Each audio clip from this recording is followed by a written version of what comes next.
Média, Philippe Vandel. Salut la carrière, faites pas le malin, c'est à vous, bonjour. Bonjour Philippe, bonjour à toutes, bonjour à tous. Alors les choses sérieuses, c'est vous, comme vous le dites de vous-même, on fait le tour de l'actu des médias. Qu'est-ce que vous avez en magasin ce matin? Zemmour de nouveau face à la justice, Bein qui réaffirme sa place en France, l'amour décrypté sur Planète, les Olympia Awards et du Golden Facebook. Alors on commence ce journal par le retour d'Éric Zemmour au tribunal. Qui a dit que la justice était longue en France? Le tribunal correctionnel de Paris n'a pas tardé.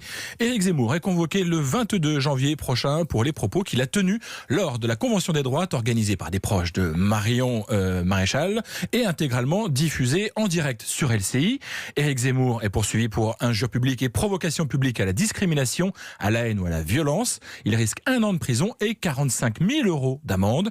Je vous rappelle que Éric Zemmour, qui est aujourd'hui quotidiennement sur CNews, a déjà été condamné par la justice pour incitation à la haine religieuse. Et alors Cyril, vous nous parliez hier du deal Canal+ beIN Sport, ça concerne les droits du football et cet accord fait encore parler. Ce qui s'est dit hier à notre antenne a fait réagir jusqu'aux plus hautes instances du groupe qatari. Petit rappel, nous avons interrogé hier le spécialiste de l'économie du foot, Pierre Maes. Il estimait sur notre antenne que l'alliance Canal+ beIN posait des questions sur l'engagement de beIN Sport en France. Eh bien, c'est exactement l'inverse, nous a répondu hier David Sudgen, le directeur de la communication corporate de beIN Media Group, la maison mère de beIN Sport. Et c'est ce coup de fil que vous vouliez nous relater ce matin, Cyril. Et je fais office de messager parce que David Sudgen ne parle pas français et parce que le groupe tenait toutefois à réagir à notre antenne. Et on l'en félicite. Selon David Sudgen, ce deal est la meilleure nouvelle possible pour beIN et cela pour 2 raisons. La première, c'est que ces droits avaient été largement surpayés en mai 2018, en tout cas bien au-delà de ce que beIN et Mediapro, le principal acquéreur, auraient pu en tirer.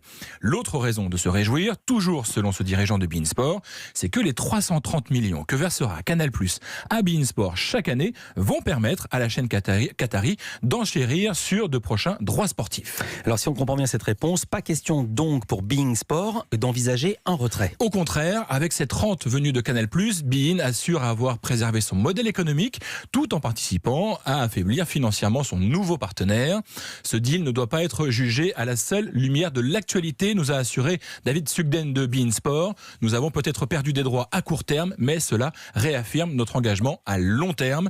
L'avenir nous dira comment tout ce petit monde réussit à trouver son équilibre. Et puis Cyril, un doc à nous recommander ce soir sur Planète+.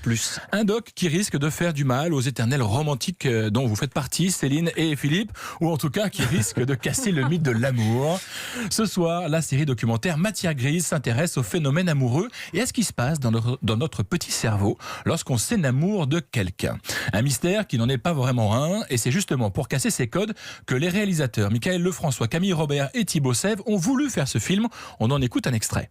Notre cerveau serait-il feignant au point de trouver beau ce qui lui demande le moins d'efforts? Traiter l'information, c'est très coûteux. Voilà, ça consomme énormément d'énergie. Le cerveau, en général, aime bien traiter de l'information qui est économique. Et c'est probablement pour ça que lorsque de l'information est traitée finalement facilement, on sait que cette propriété-là génère du plaisir.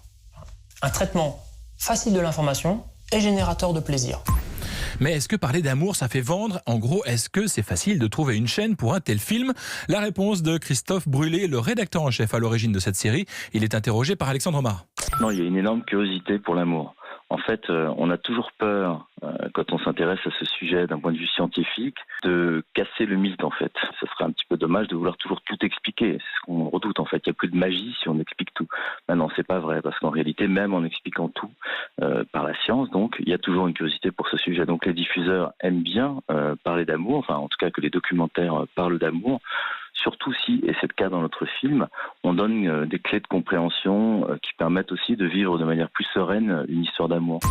Matière grise, une série doc consacrée ce soir donc à l'amour, c'est sur Planète+ à 20h55. Et puis Cyril, ce soir, c'est la première des Olympia Awards. La première du genre, en effet, vous en avez parlé d'ailleurs lundi avec son maître de cérémonie, Antoine Decaune En caleçon. en caleçon. Petit rappel. C'est vrai, Céline qui avait je rien m'en dit souviens jusqu'à bien. présent. Elle ne tenait plus. Elle était en face. Elle a rien manqué.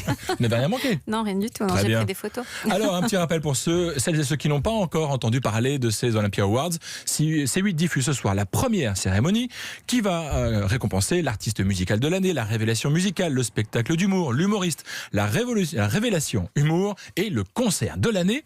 Jean-Marc Juramy, le directeur général adjoint antenne et programme de Canal+, nous explique l'intérêt de cette nouvelle cérémonie. On s'est rendu compte qu'il n'y avait pas forcément de cérémonie qui récompensait le monde du spectacle vivant. Il y a les Molières, mais les gens sur scène, on n'avait pas de cérémonie, on va dire, très accessible, très mainstream qui existait. Et donc on s'est dit, tiens, on pourrait faire une cérémonie aux Olympias qui récompenserait les révélations humour et musicales de l'année. C'est pas simple à organiser une cérémonie comme ça. C'est compliqué. Les équipes de Flab et les équipes de C8 travaillent dessus depuis un bon moment. Oui, il faut prendre le temps d'avoir les artistes, de les convaincre de l'intérêt de cette cérémonie. Voilà, l'Olympia nous aide beaucoup. L'Olympia, tout le monde a envie de venir à l'Olympia, et donc c'est quand même une marque qui nous y aide, et je suis sûr que ça va être un beau succès. Parmi les artistes présents ce soir à l'Olympia, Mika, Catherine Ringer, Bilal Hassani, Boulevard Désert, Clara Luciani, Dadju et son frère Gims, qui sera ici, Oui. demain matin. Demain, Gims, Absolument. dans Culture Média. Jennifer ou encore Roméo Elvis. Et si comme moi vous n'êtes pas invité, vous pouvez regarder cette fiesta sur C8 à partir de 21h15. Facebook s'est trouvé un nouveau partenaire français pour promouvoir sa nouvelle offre Watch. Après Le Monde, Brut ou encore BFM TV, c'est au tour du groupe M6 de s'engager avec Facebook. Alors si vous ne connaissez pas encore Watch, c'est un nouvel onglet que vous trouvez sur votre application, une partie dédiée à la production de vidéos. Nous y trouverons donc bientôt des contenus de Golden, une filiale de M6. Golden que le public connaît plutôt sous le nom de Golden Moustache. Ah oui, Golden Moustache. Voilà, la chaîne YouTube aux 3,5 millions d'abonnés et qui approche le milliard de vidéos vues depuis sa création sur YouTube. Golden va donc s'associer avec Facebook. On écoute tout de suite Adrien Labastire, le directeur général de Golden, nous expliquer ce qu'on trouvera sur Watch. Sur notre chaîne YouTube, on a l'habitude plutôt de faire de la fiction et des sketchs.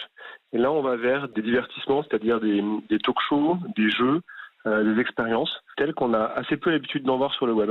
Il y a un jeu qui s'appelle Follower Game, où en fait on réunit des personnalités du web, des influenceurs, des talents, qui ont des grosses communautés. Et en phase 2, on installe des anonymes, et certains d'entre eux sont des fans de ces talents et d'autres pas. Et en fait, le jeu consiste à identifier qui est qui, en fait, qui est fan de qui, et de savoir, un petit peu comme dans un jeu de dating, de rencontre, d'identifier quelle est la bonne personne. Facebook Watch, c'est aujourd'hui 140 millions d'utilisateurs quotidiens dans le monde et une offre en pleine expansion en France. Merci beaucoup Cyril Lacarrière en pleine expansion. On vous retrouve demain pour un nouveau journal des médias.